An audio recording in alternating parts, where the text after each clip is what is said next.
आपको इस कथा में जानकारी मिलेगी दोस्तों कि आखिर सृष्टि की रचना किस प्रकार हुई थी, ब्रह्मदेव ने किस प्रकार सृष्टि की रचना की थी और उनसे क्या क्या उत्पन्न किया था। सारी जानकारी आपको इस वीडियो में प्राप्त होगी दोस्तों। देखिए दोस्तों, अगर वीडियो अच्छा लगे तो वीडियो को एक लाइक और चैनल को सब्सक्राइब अवश्य कर लेना दोस्तों। चलिए दोस्तों, वीडियो स्टार्ट करते हैं। तो किस तरह से दोस्तों मनुष्यों की उत्पत्ति हुई, पेड़ वृक्ष पक्षी यानी जल अग्नि वायु आकाश सबकी रचना ब्रह्मदेव से ही हुई है दोस्तों। उन्होंने ही सृष्टि का रचना की है। सृष्टि की सृष्टि से पहले दोस्तों शून्य था, जिसे महाशून्य कहते थे। तो इसके बाद इससे पहले दोस्तों कुछ भी नहीं था। देखिए दोस्तों, ब्रह्मा जी ने सृष्टि को 4 युगों में बांट दिया दोस्तों।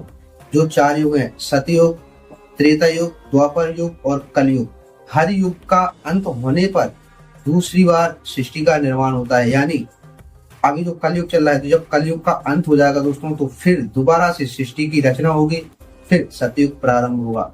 इस प्रकार हर युग के अंत होने पर सृष्टि की रचना होती है। और शिव ने इसे 3 प्रकार से विभाजित किया है। यानी ब्रह्मदेव सृष्टिकार, सृष्टि की रचना करते हैं, श्री हरि विष्णु सृष्टि का पालन करते हैं और रुद्र भगवान सृष्टि का संहार करते हैं।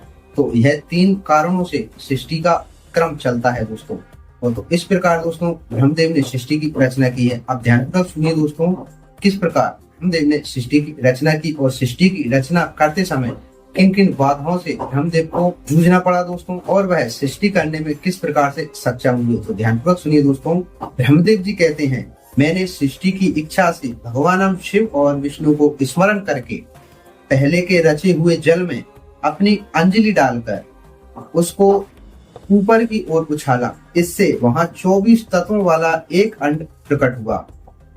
वे विप्र उस जल रूप अंड को मैं देख भी ना सका। ब्रह्मा जी उस जल रूप अंड को देख भी नहीं सके। इतने में वह विराटम आकार वाला हो गया। इतने में वह उसने विराट रूप धारण कर लिया। उस अंड ने उसमें चेतना न देखकर, उसमें कोई भी हलचल और चेतना न देखकर ब्रह्मा जी बड़े परेशान हुए और मैं अत्यंत कठोर तप करने लगा। उस समय के पूर्ण होने पर भगवान श्री हरि स्वयं प्रकट हुए और बड़े प्रेम से मेरे अंगों का स्मरण करके मुझसे प्रसन्नता पूर्वक कहने लगे। विष्णु जी बोले, ब्रह्मानम आप वर मांगिए, मैं प्रसन्न हूँ। हे प्रभु, यह विराटम रूप 24 तत्वों से बना हुआ अंड किसी तरह चेतन नहीं पा रहा है।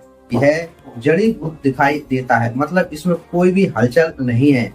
हे हरे, इस समय भगवान शिव की कृपा से आप यहाँ प्रकट हुए हैं, अतः शंकर की शक्ति से शंभूत इस अंड में चेतना लाइए। जब श्री विष्णु ने उस अंड में प्रवेश किया, तब वह 24 तत्वों वाला अंड स्वेचन हो गया। यानी दोस्तों श्री हरि विष्णु ने उस अंड में प्रवेश किया, तब उसमें स्वेचन हो गया, यानी उसमें हलचल हुई दोस्तों। इसके बाद क्या हुआ? पंचमुख महादेव ने केवल अपने रहने के लिए सुरम्य कैलाश नगर का निर्माण किया। उन्होंने कैलाश बनाया जो सब लोगों के ऊपर सुशोभित होता है, जो सबसे ऊपर है दोस्तों। हे देवर से संपूर्ण ब्रह्मांड का नाश होने पर भी, यानी दोस्तों संपूर्ण ब्रह्मांड का नाश होने पर भी वैकुंठ और कैलाश, उन दोनों का कभी नाश नहीं होता। यानी वैकुंठ लोक और कैलाश का कभी भी विनाश नहीं होता, सारी सृष्टि का विनाश हो जाता है।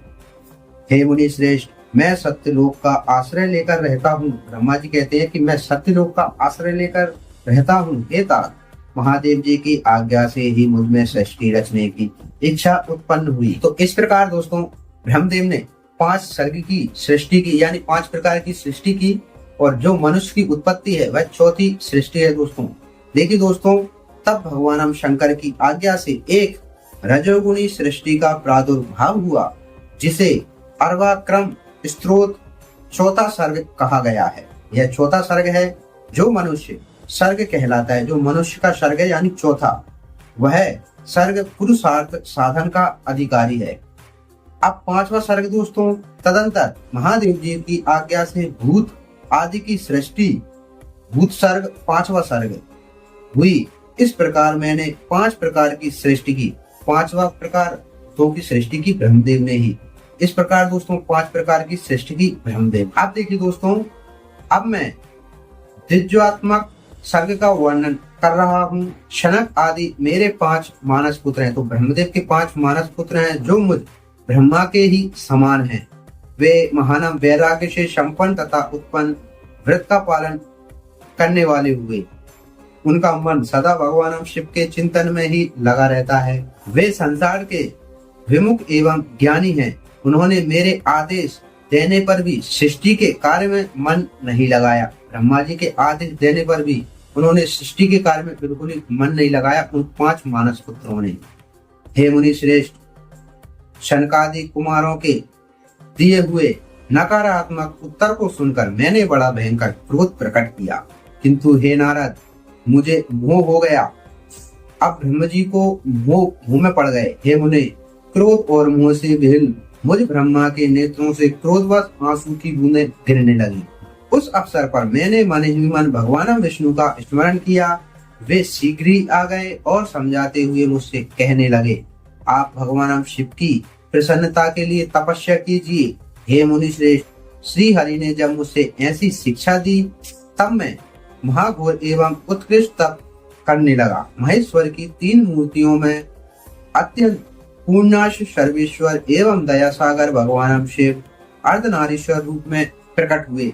वहीं पर दोस्तों भगवान शिव अर्धनारीश्वर रूप में ब्रह्मदेव के सामने प्रकट हुए थे। जब भगवान शिव ब्रह्मदेव के सामने अर्धनारीश्वर रूप में प्रकट हुए तब ब्रह्मदेव ने कहा, आप विविध जीवों की सृष्टि करें। मेरी यह बात सुनकर उन देवादिदेव महेश्वर रुद्र ने अपने ही समान बहुत से रुद्र गणों की सृष्टि की।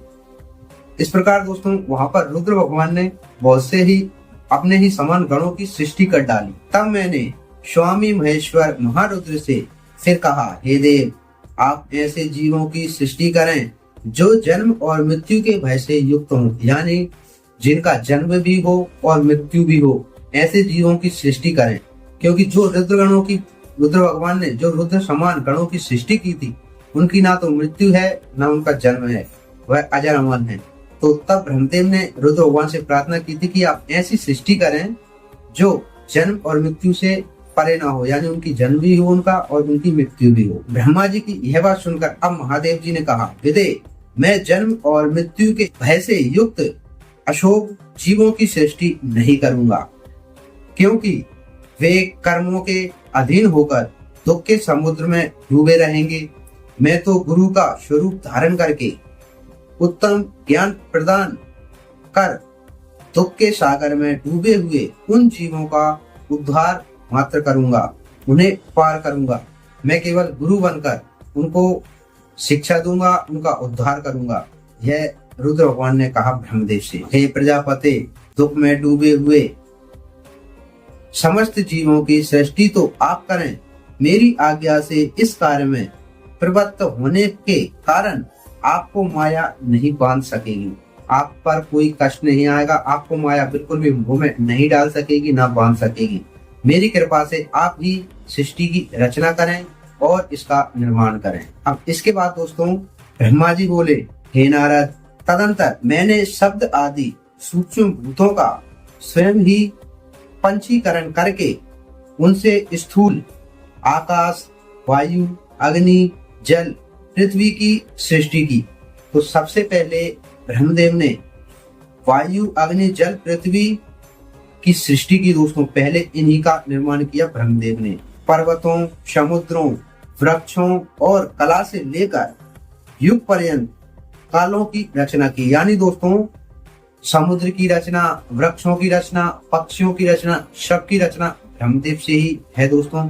उन्होंने यह पृथ्वी आकाश बनाकर इसके बाद दोस्तों उन्होंने पक्षी बनाए, वृक्ष बनाए, यानी इस तरह से ब्रह्मदेव ने रचना प्रारंभ की। हे मुने, उत्पत्ति और विनाश वाले और भी बहुत से पदार्थों का मैंने निर्माण किया।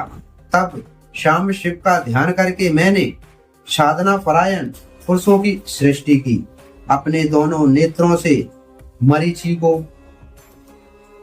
हृदय से भृगु को, सिर से अंगिरा को, व्यान वायु से मुनिश्रेष्ठ पुलह को, उदान वायु से पुलस्त्य को, समान वायु से वशिष्ठ को, अपान से कृतु को, दोनों कानों से अत्रि को, प्राणवायु से दक्ष को, बोध से आग को यानी नारद को तथा छाया से कर्दम मुनि को उत्पन्न किया और संकल्प से समस्त साधनों के साधु रूप धर्म को उत्पन्न किया। तो इस तरह से दोस्तों यह ब्रह्मदेव से उत्पन्न हुए और इन्हीं को ब्रह्मदेव का पुत्र कहा जाता है दोस्तों। क्यों? क्योंकि यह ब्रह्मदेव से प्रकट हुए दोस्तों, ब्रह्मदेव ने उनकी रचना की। अब देखिए दोस्तों, वह ईश्वर हैं तो वह कर सकते हैं दोस्तों शिव की कृपा से। तो इस तरह दोस्तों उन्होंने उनसे ही यह मुनि ऋषि मुनि दक्ष वगैरह सब उनके ही पुत्र हैं दोस्तों जो उनसे उत्पन्न हुए हैं। हे मुनि, इसके बाद मैंने विभिन्न अंगों से देवता असुर आदि असंख्य पुत्रों की सृष्टि की और उन्हें विभिन्न विभिन्न शरीर प्रदान किए। हे मुने, तदंतर अंतर्यामी भगवान शंकर की प्रेरणा से अपने शरीर को दो भागों में विभक्त करके मैं दो रूप वाला हो गया। तो शंकर भगवान की कृपा से दोस्तों ब्रह्मदेव दो रूपों में प्रवृत्त हो गए, यानी अर्धनारीश्वर रूप में। आधा शरीर उनका स्त्री का हो गया और आधा शरीर पुरुष का। हे नारद, आधे शरीर से मैं स्त्री हो गया और आधे से पुरुष। इस पुरुष से उस स्त्री के गर्भ से सर्व साधन समर्थ उत्पन्न जोड़े को उत्पन्न किया। तब जाकर ब्रह्मदेव ने उस जोड़े को प्रथम जोड़े को उत्पन्न किया। उस जोड़े से जो पुरुष था वही स्वयंभू मुनि के नाम से प्रसिद्ध हुआ। तो प्रथम जो पुरुष उत्पन्न हुआ था जोड़े के रूप में, तो वह स्वयंभू मुनि थे और स्वयंभू मुनि उच्च कोटि के साधक हुए तथा जो स्त्री थी वह शतरूपा कहलाई। वह योगिनी एवं तपस्विनी हुई। हे तात, मुनि ने वैवाहिक विधि से उत्पन्न सुंदरी शतरूपा का पानी ग्रहण किया और उससे वे मैथुन जनित सृष्टि उत्पन्न करने लगे। तो इस प्रकार दोस्तों सृष्टि का निर्माण किया ब्रह्मदेव ने। अब देखिए दोस्तों ब्रह्मदेव के कितने पुत्र हैं, उनकी कितनी पुत्रियां हैं और उन्होंने किन पुत्रों का विवाह किनके साथ किया और उनकी जितनी भी पुत्रियां हैं दोस्तों ब्रह्मदेव की कितनी पुत्रियां हैं, उन्होंने उनका विवाह किन किन मुनियों के साथ किया। और जो दक्ष की 60 पुत्रियां हैं दोस्तों, तो दक्ष ने अपनी पुत्रियों का विवाह किन किन के साथ किया था दोस्तों। सारी जानकारी आपको नेक्स्ट वीडियो में दूंगा दोस्तों। तो देखिए दोस्तों, अगर आपको यह जानकारी अच्छी लगी दोस्तों तो इस चैनल को सब्सक्राइब और इस वीडियो को एक लाइक अवश्य करें दोस्तों। चलिए दोस्तों, मिलते हैं नेक्स्ट वीडियो में नई जानकारी के साथ। तब तक के लिए जय श्री राम।